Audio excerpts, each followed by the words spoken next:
घटिया जहन्नुम के कुत्तों को भी ये बताते रहना कि अगर कुफर और शिर्क के निज़ाम के खिलाफ बगावत करना जायज़ होता ना तो रसूलुल्लाह सल्लल्लाहु अलैहि वसल्लम रात को हज़रत अली को हुक्म देते कि जाके अबू जहल का सर कलम कर दो। रसूलुल्लाह सल्लल्लाहु अलैहि वसल्लम खुद काबतुल्लाह के अंदर तशरीफ ले जाते हिजरत से पहले और सारे बुतों को तोड़ देते।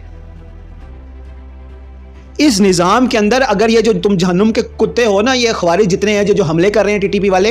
इतने ही तुम अल्लाह और रसूल के वफादार हो ना, तो ऐसे हक की बात पहुंचाओ, एक एक बंदे को बुला बुला के समझाओ